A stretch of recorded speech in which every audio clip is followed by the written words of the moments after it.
उन्होंने कहा है कि जिन अफराद ने अपने नाम वोटर लिस्ट में दर्ज नहीं करवाए हैं वो मार्च से कबल अपना नाम वोटर लिस्ट में दर्ज करवाएं।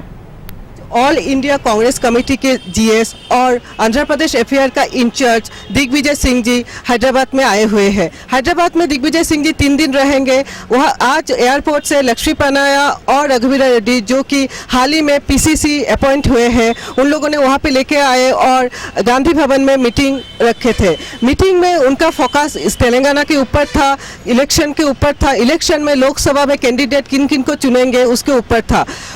दिग्विजय सिंह जी ने पीसीसी को कहा है कि 3 कैंडिडेट 3 रीजन कंस्टिट्यूएंसी से सिलेक्ट किया जाए, उसके बाद इलेक्शन कमेटी और दिग्विजय सिंह जी रिव्यू करके उनके ऊपर जो भी लोकसभा इलेक्शन में खड़े होंगे वो कैंडिडेट को अपॉइंट करेंगे। इसके अलावा भी जब मीडिया ने उनको पूछा कि टीआरएस से उनका टाई अप का क्या मुद्दा है, तब उन्होंने बोला वो कुछ भी इसके ऊपर कमेंट नहीं करते हुए उन्होंने ये बात बता दिया कि टीआरएस के साथ कांग्रेस का टाई अप का जो भी इश्यूज है वो हाईकमान तय करेगा। मैं इंद्रानी सरकार, कैमरामैन समत के साथ मुंसिफ टीवी। और तेलुगु देशम सरबराह चंद्रबाबू नायडू ने म्युनिसिपल इलेक्शन के लिए मैनिफेस्टो जारी कर दिया है। एनटीआर सोजाला स्कीम के तहत 20 लीटर मिनरल वाटर रियासत भर में म्युनिसिपल इलाकों में पानी की किल्लत के मसले को हल कर लिया जाएगा। सफाई का खुसूसी एहतमाम भी किया जाएगा और मोरियों और नालियों की सफाई के मामले पर खुसूसी तवज्जो दी जाएगी। म्युनिसिपल हुदूद में बेरोजगार अफराद को रोजगार फराहम किया जाएगा। खानगी गाड़ियों के ड्राइवर्स को म्युनिसिपल हुदूद में मकानात तामीर करवा के दिए जाएंगे। इसके अलावा दीगर चीजों का ऐलान भी किया गया है।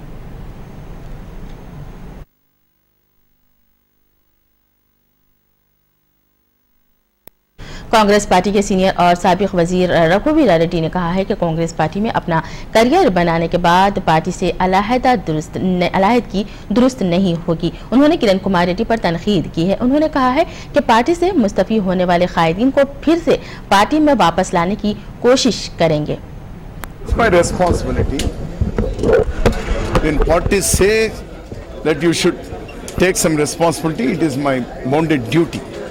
I'm a Congress worker, so that I have accepted. Whether we win or whether we lose or whether we perform well or not, that is secondary. As a Congress worker, it's my bounded responsibility that to take this position, and we'll do our best. We'll do our best to strengthen the Congress party by taking all the people along with me. I don't want to really attribute things to the people who have left or who wants to leave.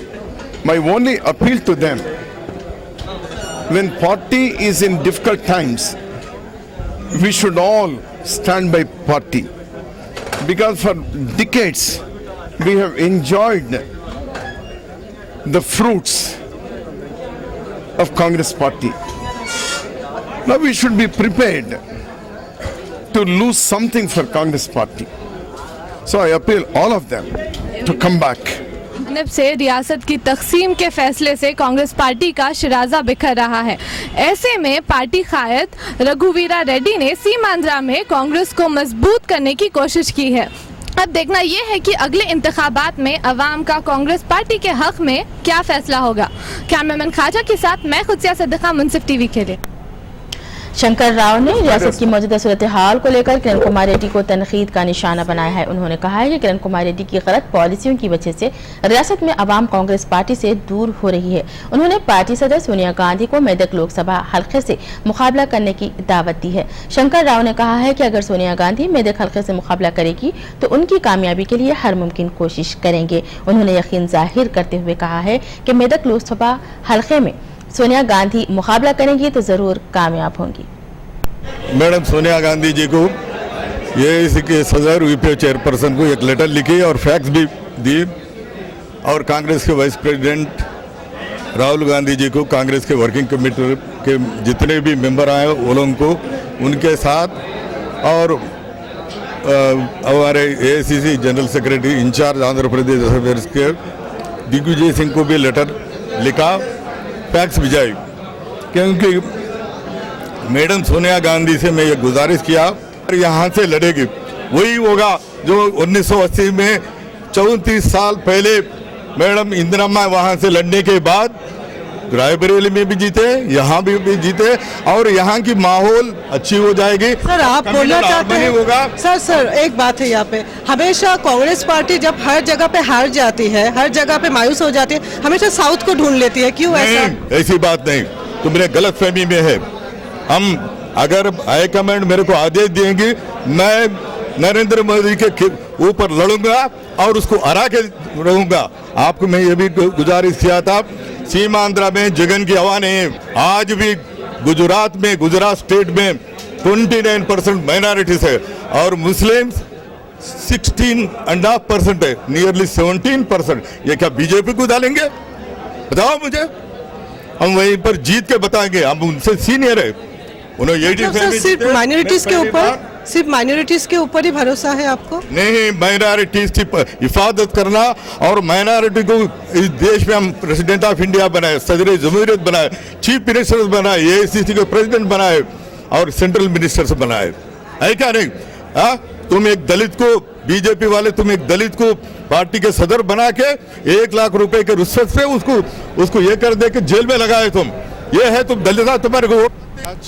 और जय समाख्या Andhra party के सदर किरण कुमार रेड्डी ने कहा है कि बहुत जल्द पार्टी की पॉलिसी का ऐलान किया जाएगा। उन्होंने कहा है कि अवाम की ख्वाहिश को मद्देनजर रखते हुए ही उम्मीदवारों के नामों को खतियत दी जाएगी। उन्होंने मजीद कहा कि अवाम के जज्बात का ख्याल रखते हुए नई पार्टी कायम की है। किरण कुमार रेड्डी राजमंड्री में मीडिया के नुमाइंदों से बात कर रहे थे।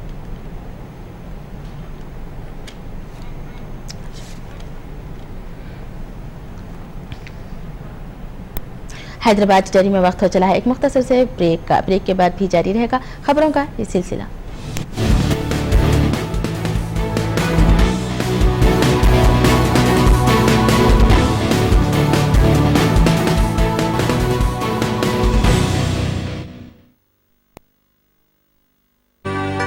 बहू ने कुछ काम वाम भी शुरू किया? कहाँ? साफ, शफाफ और लंबा दाना, न चुनने की झंझट, न बीनने की जहमत। बस पैक खोला, कुछ देर भिगोया और पका लिया। शवा क्लासिक बासमती राइस, खुशबू और लज्जत से भरपूर। Shava classic basmati rice 25 kilo, 10 kilo, 5 kilo और 1 किलो के बैग में अब हर सुपरमार्केट, जनरल स्टोर और किराना स्टोर में दस्तयाब है।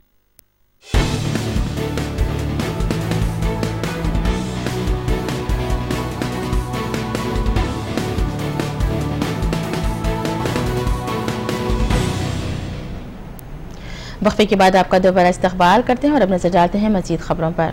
रियासती हाई कोर्ट ने 15 अप्रैल से पहले रंगारेड्डी में इंतखाबात मुनक्कद कराने की हिदायत की है।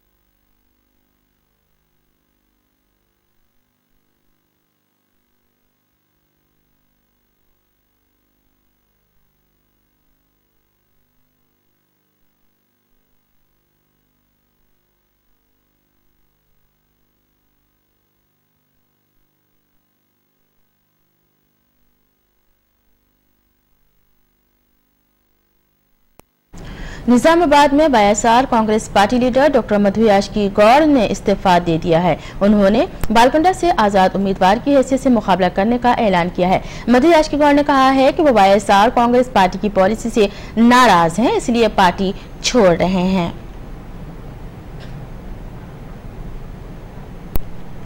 तेलंगाना जागृति की सदर कविता ने चिरंजीवी पर बरस पड़ी। कविता ने कहा है कि चिरंजीवी ने समाजी तेलंगाना का नारा देकर पीआरपी कायम किया था और अब सीमा आंध्रा का राग अलाप रहे हैं। उन्होंने तेलंगाना की आवाम से माफी मांगने चिरंजीवी से मुतालिबा किया है। कविता ने कहा है कि इससे पहले चिरंजीवी ने तेलंगाना की आवाम को धोखा दिया था और अब उनके भाई पवन कल्याण नई पार्टी कायम करके धोखा देने की कोशिश कर रहे हैं।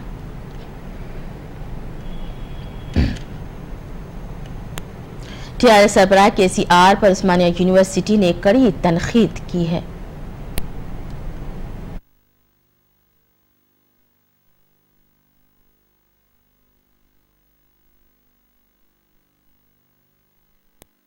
कांग्रेस पार्टी के सीनियर कायद जाना रेड्डी ने कहा है कि उन्होंने तेलंगाना के लिए जो भी कोशिश की है उसको अवाम हमेशा याद रखेगी। जाना रेड्डी ने कहा है कि वो हमेशा तेलंगाना की अवाम के लिए काम करेंगे।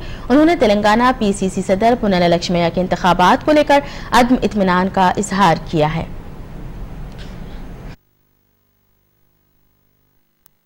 और अगले आम इंतखाबात के लिए बीजेपी की कोशिशों का आगाज हो गया है। पार्टी दफ्तर में एक इजलास मुनक्किद किया गया है। इस सिलसिले में इजलास में तेलंगाना से ताल्लुक रखने वाले 8 अजला से कायदीन के नामों पर गौर किया गया है। इस मामले पर 2 कमेटियां तश्कील दी गई हैं। एक कमेटी की क़यादत पार्टी के रियासती सदर किशन रेड्डी कर रहे हैं और दूसरी कमेटी की बंडारू दत्तात्रेय की ज़ेरे क़यादत है, जबकि 17 लोकसभा हलकों में उम्मीदवारों के नामों को खतियत देने की कोशिशें जारी है।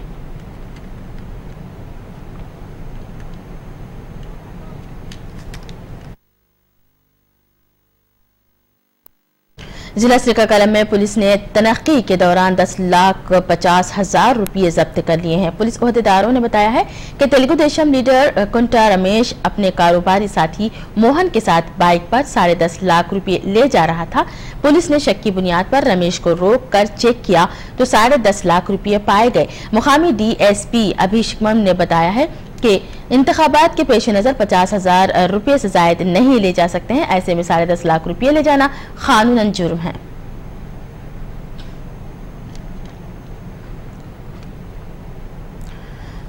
उधर जिला रंगारेड्डी के परगी में पुलिस ने चेकिंग के दौरान भारी रकम जब्त कर ली है। पुलिस ओहदेदारों ने बताया है कि विकाराबाद से ताल्लुक रखने वाला शख्स जो अपने आप को कॉल सेंटर में कस्टमर केयर एग्जीक्यूटिव के मुलाजिम बता रहा था, भारी रकम ले जाने के दौरान उसे पुलिस ने हिरासत में ले लिया है। मुख्तलिफ मुकामात पर जब्त शुदा रकम से मुताल्लिक पुलिस मुख्तलिफ ज़ावियों से तहकीकात कर रही है।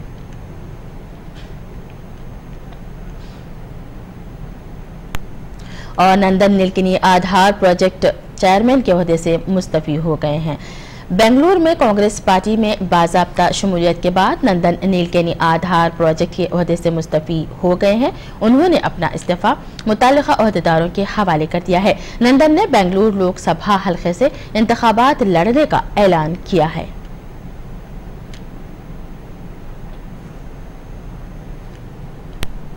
और बेंगलुरु में NGOs की मुख्तलिफ तंजीमों से ताल्लुक़ रखने वाले जिम्मेदारों ने इंतखाबात के बाद अवामी सहूलतों से मुताल्लिक़ मैनिफेस्टो का ऐलान करने का मुतालबा किया है। NGOs के जिम्मेदारों ने अवाम के मसाइल की यकसुई के लिए हर मुमकिन कोशिश करने तमाम सियासी जमातों के कायदीन से अपील की है। इस मौके पर मुख्तलिफ NGOs से ताल्लुक़ रखने वाले अफराद ने खिताब किया।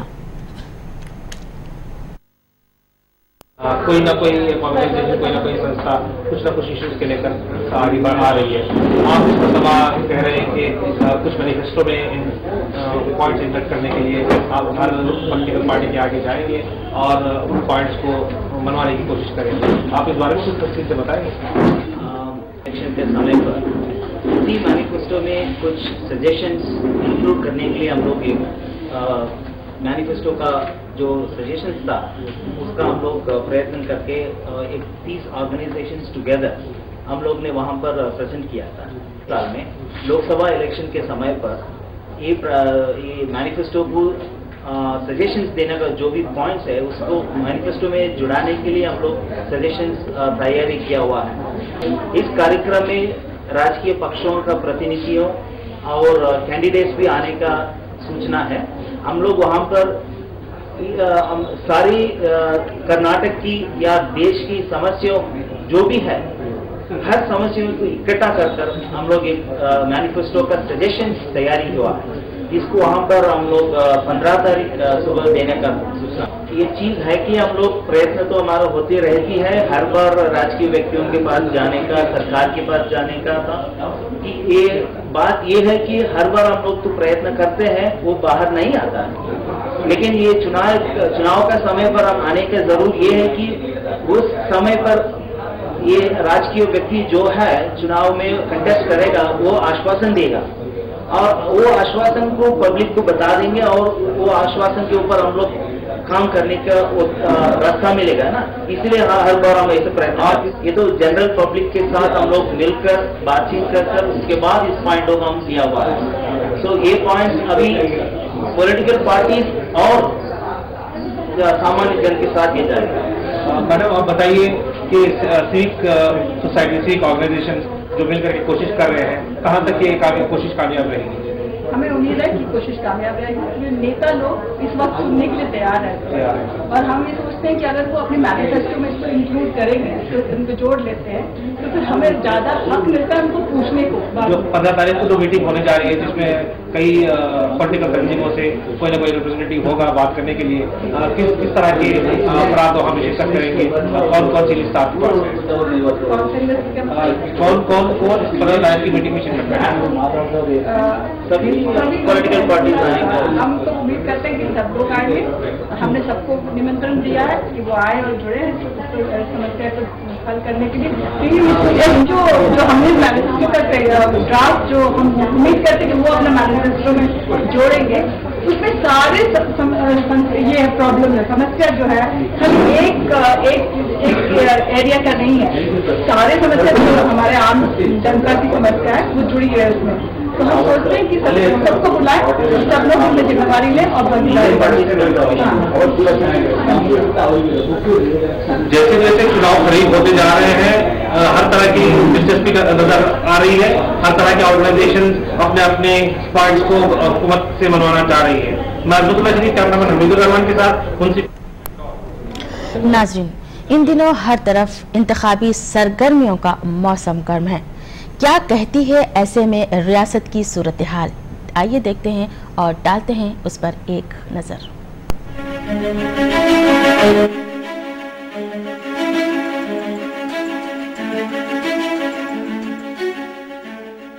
रियासत आंध्र प्रदेश की तारीख गवाह है कि यहाँ बरसों से सियासी मैदान में जो तब्दीलियां रोनमा हुई हैं वो कहीं पर दिखाई नहीं दी। कहते हैं तब्दीली बयानात और ख्वाहिशात से नहीं बल्कि अमली इक़दामात से आती हैं। तेलंगाना की अवाम ने एहतजाज किया, अलग रियासत की मांग की, जिसमें तेलंगाना राष्ट्रीय समिति के कायदीन ने उनका भरपूर साथ दिया। तेलंगाना मुलाजिमीन भी इस एहतजाज से जुड़ गए। अब जाकर रियासत की तकसीम का रास्ता हमवार हुआ है। ऐसे में साबिक वजीर आला किरण कुमार रेड्डी ने अपना रास्ता तब्दील करते हुए सियासत से सुबकदोश होने के बजाय एक नई पार्टी की बुनियाद डाली, जिसका नाम जय समक्या आंध्र रखा गया। खबलाजी उन्होंने ऐलान किया था कि वो पार्टी जरूर बनाएंगे, जिसका ऐलान 12 मार्च को होगा, लेकिन पार्टी कायम करने की किरण कुमार को जल्दी इतनी थी कि उन्होंने एक दिन कबल ही उसका ऐलान कर दिया। अब इस पार्टी में कौन शमूलियत इख्तियार करता है ये तो आने वाला वक्त ही बताएगा। मरकजी वजीर और माहिर माशियात जयराम रमेश इन दिनों आंध्र प्रदेश के दौरे पर हैं। कौमें अपनी तहजीब, रहन सहन, सकाफत,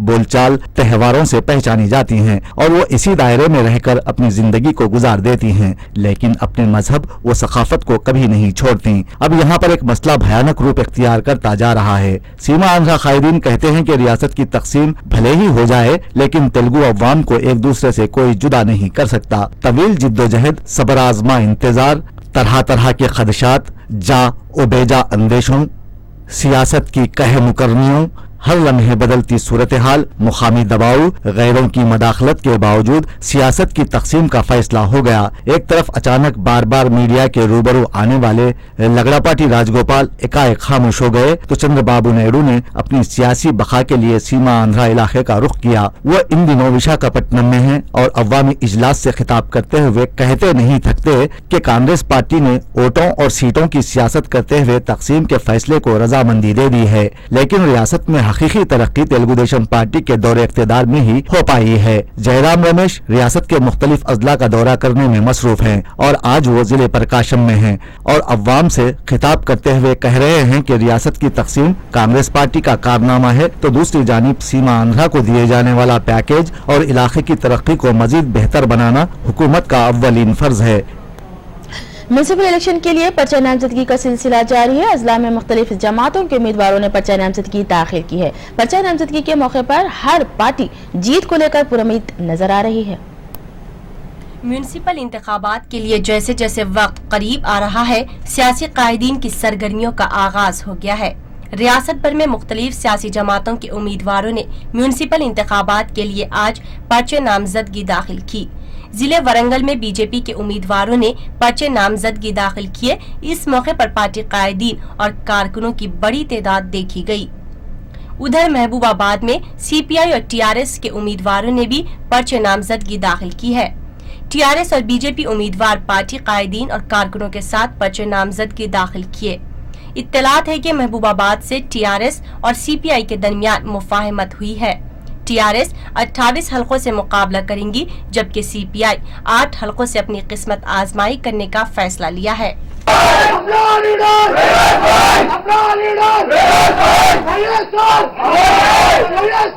दोनों इलाकों की तरक्की का सिर्फ अपनी जमात से होने का दावा करने वाली पार्टी तेलुगु देशम के उम्मीदवारों ने महबूबनगर के शादनगर से पर्चे नामजदगी दाखिल किए।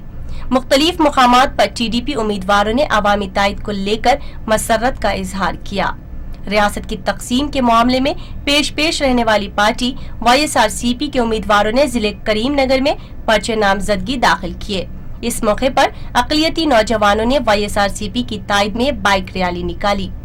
जगन मोहन रेड्डी का गढ़ माना जाने वाला शहर कड़पा से तेलुगु देशम के उम्मीदवारों ने नॉमिनेशन दाखिल किया। कड़पा से वाईएसआरसीपी के उम्मीदवारों ने भी पर्चे नामजदगी दाखिल किया। जिले वाईएसआर के शहर कड़पा में मुस्लिम खवातीन को पर्चे नामजदगी दाखिल करते देखा गया।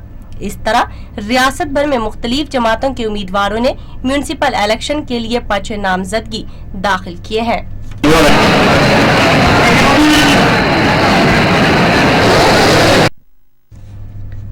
जिले आदिलाबाद में कांग्रेस कमेटी के सदर रामचंद्र रेड्डी के मकान पर पार्टी कायदीन का एक इजलास मुनाकिद किया गया। इस मौके पर 15 वार्ड्स के लिए उम्मीदवारों के नामों की दूसरी फहरिस्त जारी की गई। पार्टी कायदीन ने म्यूनिसिपल इलेक्शन में भारी अक्सरियत से कामयाबी हासिल होने का यकीन जाहिर किया है। वाज़ेह रहे कि पर्चे नामजदगी दाखिल करने की आखिरी तारीख 14 मार्च है। हैदराबाद डायरी में फिलहाल इतना ही। ताज़ा तरीन खबरों का सिलसिला जारी रहेगा। देखते रहिए और हमें दीजिएगा इजाजत। खुदा हाफिज।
बॉलीवुड की दुनिया भी कभी खुशी कभी गम की तरह होती है।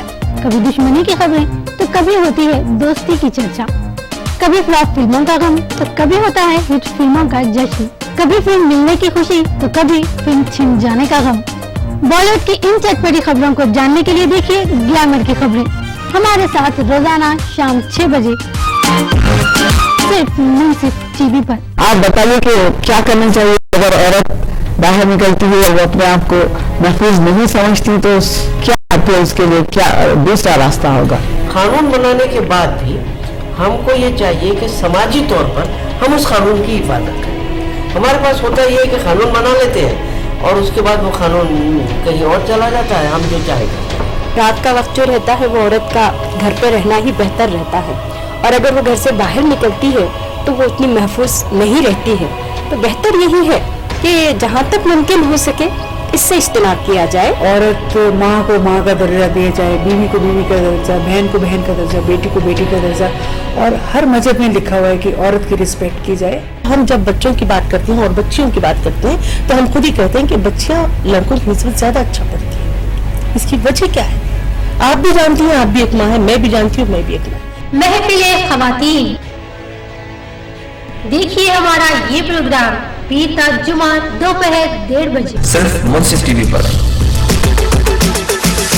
जब मौसम बदलते हैं जैसा कि बरसात होती है फिर या फिर सर्द मौसम आता है तो इसमें हमें क्या ऐसे ग़िज़ाई एहतियात करनी चाहिए ताकि ये मर्ज़ हम तक ना पहुंच पाए? जिसको भी सर्दी खांसी आती है उसके पास एटलीस्ट 5 से 6 फुट डिस्टेंस उनसे रखना चाहिए बात करने के लिए। जो लोग भी बात करेंगे उनके मुंह के ऊपर उन्हें कपड़ा रखना चाहिए। उन लोगों ने एक अलग रूम में रहना चाहिए। जब तक हार्ट बराबर काम करता रहेगा हमारा पूरा बदन ठीक से काम करता रहेगा। अगर हमारा हार्ट कुछ मिनटों के लिए भी अगर रुक जाए तो हमारा शरीर का काम करना बंद हो जाता है। ओपन हार्ट सर्जरी है, कुछ लोगों के लिए वाल्व चेंज करना पड़ेगा। वाल्व अंदर वाल्व्स है, दिल का अंदर 4 कमरे हैं, कमरे से कमरे खून जाने के रास्ते पे डोर की तरह वाल्व है, एक ही तरह वो खोलना पड़ेगा सो दैट खून एक ही रास्ते पे जाएगा। टाइफाइड एक ऐसी बीमारी है जिसमें पेशेंट अच्छा हो जाता है लेकिन वो कैरियर की तरह कई साल तक अपने स्टूल में वो जरासीम निकलते रहते हैं। आपकी सेवा देखिए हफ्ता इतवार दोपहर 1:30 बजे सिर्फ मुंसिफ टीवी पर।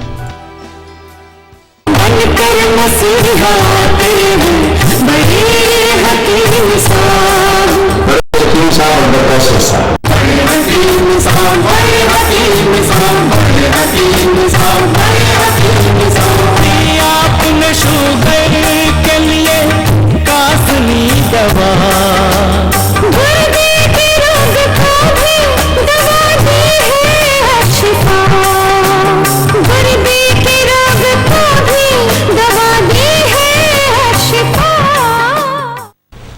अशिफा 500 किडनी फेलियर की खास दवा है। अपना शिफा महल है 100 कमरों का अस्पताल। हर पल यहाँ मरीजों की होती है देखभाल। हर पल यहाँ मरीजों की होती है देखभाल।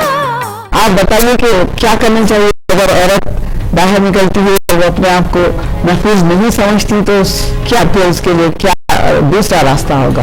कानून बनाने के बाद भी हमको ये चाहिए कि समाजी तौर पर हम उस कानून की हिफाजत करें। हमारे पास होता ये है कि कानून बना लेते हैं और उसके बाद वो कानून कहीं और चला जाता है, हम जो चाहेंगे। रात का वक्त जो रहता है वो औरत का घर पे रहना ही बेहतर रहता है और अगर वो घर से बाहर निकलती है तो वो उतनी महफूज नहीं रहती है। तो बेहतर यही है कि जहाँ तक मुमकिन हो सके इससे इज्तनाब किया जाए। औरत माँ को माँ का दर्जा दिया जाए, बीवी को बीवी का दर्जा, बहन को बहन का दर्जा, बेटी को बेटी का दर्जा, और हर मजहब में लिखा हुआ है कि औरत की रिस्पेक्ट की जाए। हम जब बच्चों की बात करते हैं और बच्चियों की बात करते हैं तो हम खुद ही कहते हैं कि बच्चियाँ लड़कों की निस्बत ज्यादा अच्छा पढ़ती हैं। इसकी वजह क्या है? आप भी जानती हैं, आप भी एक माँ है, मैं भी जानती हूँ, मैं भी एक माँ। महफिले ख़वातीन देखिए हमारा ये प्रोग्राम बीता जुमा दोपहर 1:30 बजे सिर्फ मुंसिफ टीवी पर।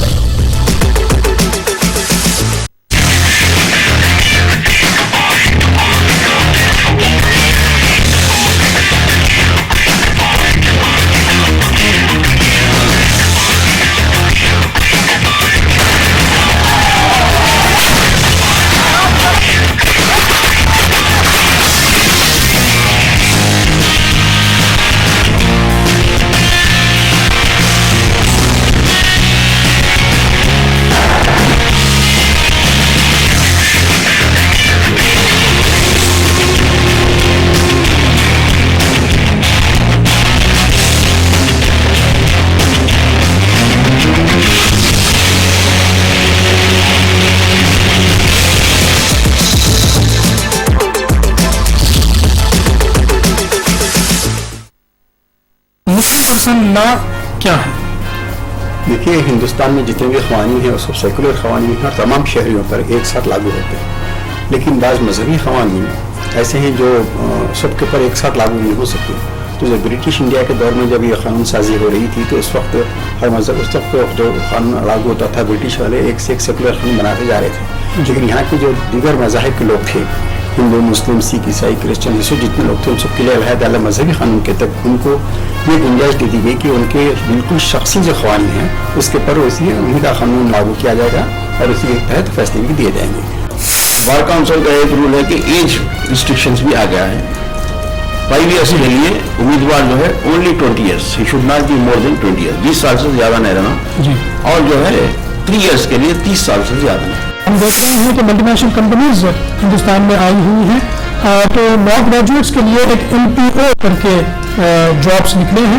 ये MPO क्या होते हैं और इसमें